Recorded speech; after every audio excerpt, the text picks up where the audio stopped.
ಓಂ ಶ್ರೀ ಗುರುಭ್ಯೋ ನಮಃ ಹರಿ ಓಂ. ಓಂ ನಮಃ ಸೂರ್ಯ ಪಿತಾಮಹೋ ವ್ಯಾಸ ವಸಿಷ್ಠೋ ತ್ರಿಪರಾಶರಃ ಕಶ್ಯಪೋ ನಾರದೋ ಗಾರ್ಗ್ಯಃ ಮರೀಚಿರ್ಮುನಿರಂಗಿರಾಃ ಲೋಮಶಃ ಪೌಲಶಶ್ಚೈವ ಶಮನೋ ಯವನೋ ಭೃಗುಃ ಶವನಕೋಷ್ಟಾದಶಶ್ಚೇತಿ ಜ್ಯೋತಿಷ್ಶಾಸ್ತ್ರಪ್ರವರ್ತಕಾಃ. ನಮೋ ಋಷಿಭ್ಯಃ ನಮೋ ಮಹದ್ಭ್ಯಃ. ಪ್ರಿಯ ವೀಕ್ಷಕರೇ, ಭಗವಂತ ಶುಭವನ್ನು ಉಂಟು ಮಾಡಲಿ. ಆತ್ಮೀಯರೇ, ಮಾರ್ಚ್ ತಿಂಗಳಲ್ಲಿ ಕನ್ಯಾ ರಾಶಿಯವರಿಗೆ ಹೇಗಿದೆ ಮಾಸ ಭವಿಷ್ಯ ಎಂಬುದನ್ನು ಗಮನಿಸೋಣ. ನೋಡಿ, ಗ್ರಹಸ್ಥಿತಿ ಹೇಗಿದೆಯಪ್ಪ ಅಂತಂದರೆ 12ನೇ ರಾಶಿಯಲ್ಲಿ ಕೇತು, ಹಾಗೆ ಷಷ್ಠ ರಾಶಿಯಲ್ಲಿ ಕುಜ ಬುಧ ರಾಹು ಷಷ್ಠ ರಾಶಿಯಲ್ಲಿ, ಇನ್ನು ಸಪ್ತಮ ರಾಶಿಯಲ್ಲಿ ಶನಿ ಶುಕ್ರ ರವಿಯು ಕೂಡ ಸಪ್ತಮ ರಾಶಿಯಲ್ಲಿದ್ದಾರೆ. ಇನ್ನು ದಶಮ ರಾಶಿಯಲ್ಲಿ ಗುರು. ಹೀಗೆಲ್ಲ ಒಂದು ಗ್ರಹಸ್ಥಿತಿ ಇದೆ. ಉತ್ತರ ನಕ್ಷತ್ರ, ಹಾಗೆ ವಿಶೇಷವಾಗಿ ಚಿತ್ತಾ ನಕ್ಷತ್ರ, ಹಸ್ತ ನಕ್ಷತ್ರದವರು ವಿಡಿಯೋ ಮುಗಿಯುವವರೆಗೂ ಕೂಡ ನೀವು ನೋಡ್ತಾ ಇರಿ. ನಕ್ಷತ್ರ ಪರಿಹಾರಗಳು ಏನು ಎಂಬುದನ್ನು ಗಮನಿಸೋಣ. ನೋಡಿ, ಇದು ನಮ್ಮ ಸಂವತ್ಸರದ ಒಂದು ಕೊನೆಯ ತಿಂಗಳು, ಪಾಲ್ಗುಣ ಮಾಸ ಎಂಬುದಾಗಿ ಕರಿತೇವೆ. ಈ ಪಾಲ್ಗುಣ ಮಾಸದಲ್ಲಿ 3ನೇ ತಾರೀಕಿಗೆ ಹೋಳಿ ಹುಣ್ಣಿಮೆ, ಹಾಗೆ 6ನೇ ತಾರೀಕಿಗೆ ಸಂಕಷ್ಟರ ಚತುರ್ಥಿ, 14ನೇ ತಾರೀಕಿಗೆ ಮೀನ ಸಂಕ್ರಾಂತಿ, 16ನೇ ತಾರೀಕಿಗೆ ಸೋಮ ಪ್ರದೋಷ, 19ನೇ ತಾರೀಕಿಗೆ ಯುಗಾದಿ ಅಮಾವಾಸ್ಯೆ. ಹೀಗೆಲ್ಲ ಇದೆ, ಹಬ್ಬ ಹರಿದಿನಗಳೇ ಇದೆ, ಇಲ್ಲ ಅಂತೇನಿಲ್ಲ. ಆದಷ್ಟು ಪ್ಲ್ಯಾನನ್ನು ಮಾಡಿಕೊಳ್ಬೇಕು. ಮತ್ತು ಮುಂದಿನ ಸಂವತ್ಸರಗಳು ಕೂಡ ಆರಂಭ ಆಗುತ್ತೆ ಅಂತ ಸಂವತ್ಸರದ ಫಲಗಳನ್ನು ಕೂಡ ನಾವು ಗಮನಿಸೋಣ. ಸದ್ಯಕ್ಕೆ ಈ ಮಾರ್ಚ್ ತಿಂಗಳಲ್ಲಿ ಏನೇನು ಒಂದು ಪ್ಲ್ಯಾನ್ ಮಾಡಬಹುದು ಕನ್ಯಾ ರಾಶಿಯವರು ಎಂಬುದನ್ನು ಗಮನಿಸೋಣ.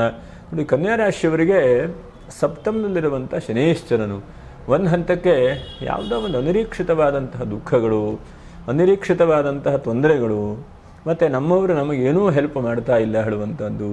ಅದರ ಜೊತೆಯಲ್ಲಿ ಆರೋಗ್ಯದ ಪರಿಸ್ಥಿತಿ ಕೆಲವೊಂದಷ್ಟು ಜನರಿಗೆ ಚಿಂತಾಜನಕವಾಗುವಂಥದ್ದು. ಮದುವೆ ಆಗಿ ಮಂಗಲ ಕಾರ್ಯಗಳಾಗಬೇಕು ಹೇಳುವಂತಹ ವ್ಯಕ್ತಿಗಳಿಗೆ ಮದುವೆಯಾಗಿ ಮಂಗಲ ಕಾರ್ಯ ಆಗದೇ ಇರುವಂತಹ ಒಂದು ಪರಿಸ್ಥಿತಿ.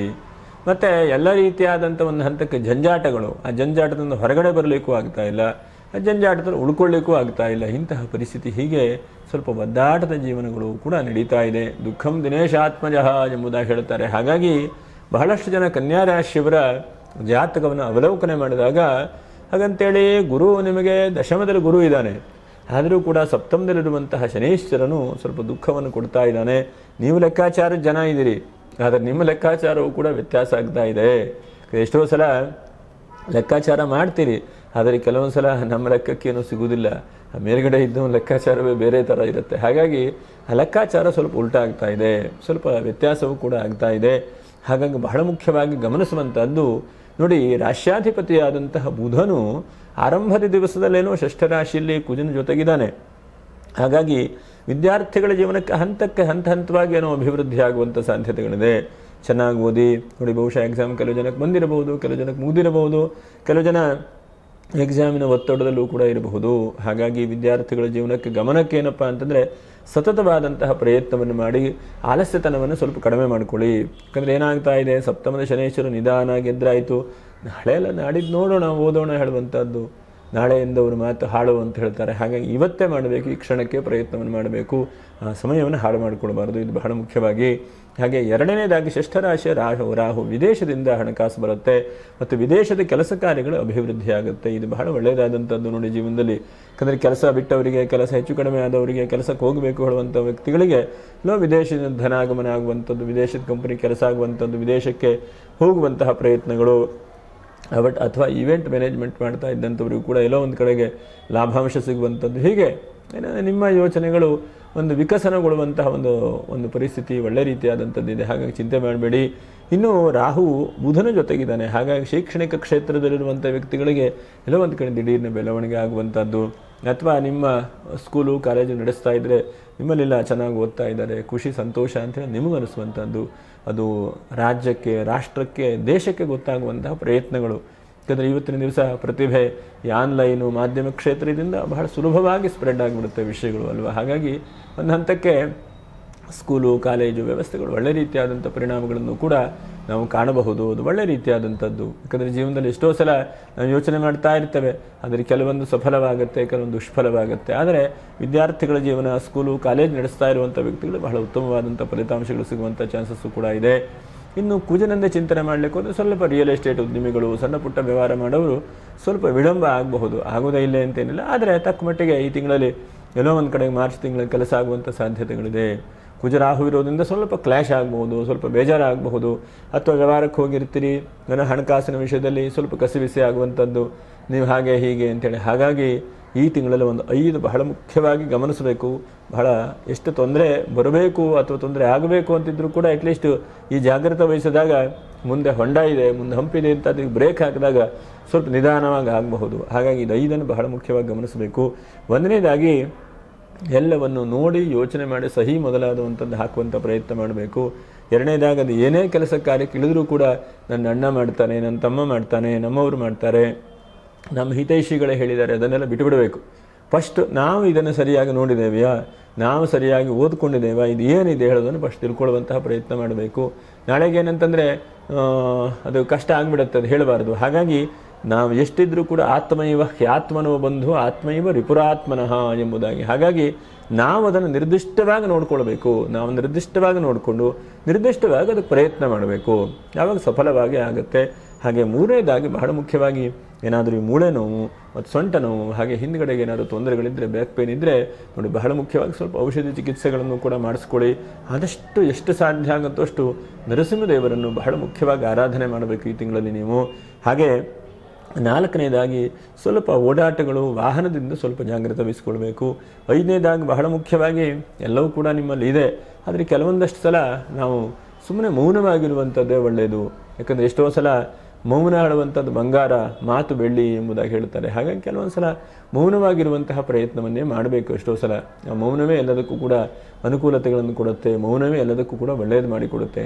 ಎಷ್ಟೋ ಸಲ ಮೌನ ನಮಗೆ ಒಳ್ಳೆಯದನ್ನು ಕೂಡ ಕೊಡಬಹುದು, ಕೆಟ್ಟದನ್ನು ಕೂಡ ಕೊಡಬಹುದು. ಹಾಗಾಗಿ ಆ ಮೌನವೇ ನಾವು ಜೀವನದಲ್ಲಿ ಬಹಳಷ್ಟು ಜನ, ಬಹಳಷ್ಟು ಸಾಧಕರು, ಮಹಾತ್ಮರು ಮೌನದಿಂದಲೇ ಸಾಧನೆ ಮಾಡಿದ್ದಾರೆ. ಹಾಗಾಗಿ ಆದಷ್ಟು ಈ ತಿಂಗಳಲ್ಲಿ ಸ್ವಲ್ಪ ಮೌನಕ್ಕೆ ಶರಣ ಹೋಗುವಂಥದ್ದು, ನಿಮ್ಮ ಒಳಗೆ ಚಿಂತನೆ ಮಾಡುವಂಥದ್ದು, ಮತ್ತು ಜೀವನದಲ್ಲಿ ಎಲ್ಲೋ ಒಂದು ಕಡೆಗೆ ನಾನು ಅಭಿವೃದ್ಧಿ ಕಡೆಗೆ ಹೋಗ್ತೇನೆ ಹೇಳುವಂತಹ ಆ ದೃಢವಾದಂತಹ ವಿಶ್ವಾಸ ಇಟ್ಕೊಂಡು ಮುಂದೆ ಹೋಗುವಂತಹ ಪ್ರಯತ್ನಗಳು, ಹೀಗೆ ಇಂಥದ್ದನ್ನೆಲ್ಲ ಸ್ವಲ್ಪ ಒಂದು 5-6 ಈ ತಿಂಗಳಲ್ಲಿ ರೂಢಿಸ್ಕೊಳ್ಳಿ. ಅದರಿಂದ ಬಹಳ ಒಳ್ಳೆಯದಾಗ್ತದೆ ಅಂತೇಳಿ ಹೇಳಬಹುದು. ನೋಡಿ, ಏಕಾದಶದ ಗುರು ಸ್ವಲ್ಪ ಉದ್ಯೋಗದಲ್ಲೇನೋ ಬದಲಾವಣೆ ಕೊಡುವಂಥ ಸಾಧ್ಯತೆಗಳಿದೆ. ಅದರ ಮೇಲಧಿಕಾರಿಗಳಿಂದ ಅವರಿಂದ ಕಿರಿಕಿರಿಯಿಂದ ಸ್ವಲ್ಪ ಸರಿಯಾಗಬಹುದು. ಹಾಗೆ ಉದ್ಯೋಗದಲ್ಲೇನೋ ಸಮಾಧಾನ, ಶಾಂತಿ, ಸಮೃದ್ಧಿಯೇ ಕಾಣುತ್ತೆ ಅಂತ ಗಾಬರಿ ಬೀಳಬೇಡಿ. ಅನಂತರದಲ್ಲಿ ಸ್ವಲ್ಪ ಪ್ರಯಾಣ ಯೋಗವು ಕೂಡ ಕಾಣುತ್ತದೆ. ಹಾಗೆ ಗೃಹಿಣಿಯರು ಸ್ವಲ್ಪ ಒಂಚೂರು ಜಾಗ್ರತೆ ವಹಿಸ್ಕೊಳ್ಬೇಕು. ಮನೇಲೇನೋ ಸ್ವಲ್ಪ ನೀರಿಂದ ಅಥವಾ ಬೆಂಕಿಯಿಂದ ಹೀಗೆ ಏನಾದರೂ ಸಣ್ಣ ಪುಟ್ಟ ಕಿರಿಕಿರಿಗಳು ಬರುವಂಥ ಸಾಧ್ಯತೆಗಳಿದೆ. ಹಾಗೆ ಗೃಹಿಣಿಯರು ಸ್ವಲ್ಪ ಜಾಗ್ರತೆ ವಹಿಸ್ಕೊಳ್ಬೇಕು. ಮತ್ತು 12ನೇ ರಾಶಿಯ ಕೇತು, ಹಾಗೆ ತಂದೆಯವರು, ಹಿರಿಯರು, ನಿಮ್ಮನ್ನು ನೋಡ್ಕೊಳ್ತಾ ಇರುವಂಥ ವ್ಯಕ್ತಿಗಳು ಯಾರಿದ್ದಾರೋ ಅಂಥವ್ರ ವಿಷಯದಲ್ಲಿ ಸ್ವಲ್ಪ ಈ ತಿಂಗಳಲ್ಲಿ ಸ್ವಲ್ಪ ಜಾಗ್ರತೆ. ಸಣ್ಣ ಪುಟ್ಟ ಏನಾದರೂ ತೊಂದರೆ ತಾಪತ್ರಗಳು ಬರಬಹುದು, ಏನಾದರೂ ಸ್ವಲ್ಪ ಅನಾಹುತಗಳು, ತೊಂದರೆಗಳು ಬರಬಹುದು. ಹಾಗಾಗಿ ಸ್ವಲ್ಪ ಜಾಗ್ರತೆ ವಹಿಸ್ಕೊಳ್ಳಿ. ಮತ್ತು ನಮಗೆ ಕಷ್ಟ ಬಂದಾಗ ಅಂಥೇಳಿ ಒಂದಷ್ಟು ಹಣಕಾಸನ್ನು ಕೂಡ ಸೇಫ್ಟಿಯಾಗಿ ಇಟ್ಕೊಳ್ಳುವಂತಹ ಪ್ರಯತ್ನವನ್ನು ಮಾಡಿ. ಎಲ್ಲವನ್ನೂ ಕೂಡ ಖರ್ಚು ಮಾಡುವಂಥ ಪ್ರಯತ್ನವನ್ನು ಬೇಡ, ಆದಷ್ಟು ಉಳಿಸ್ಕೊಳ್ಳುವಂತಹ ಪ್ರಯತ್ನ ಮಾಡಿ. ನಾವು ಖರ್ಚು ಮಾಡ್ತಾ ಹೋದರೆ ಜೀವನದಲ್ಲಿ ದುಡ್ಡು ತರುವಂತಹ ಎಲ್ಲ ಹಣವೂ ಕೂಡ ಖರ್ಚಾಗೋಗ್ತದೆ. ಆದಷ್ಟು ಎಷ್ಟಾಗುತ್ತೋ ಅಷ್ಟು ಉಳಿಸ್ಕೊಳ್ಳುವಂಥ ಪ್ರಯತ್ನವನ್ನು ಮಾಡಿ.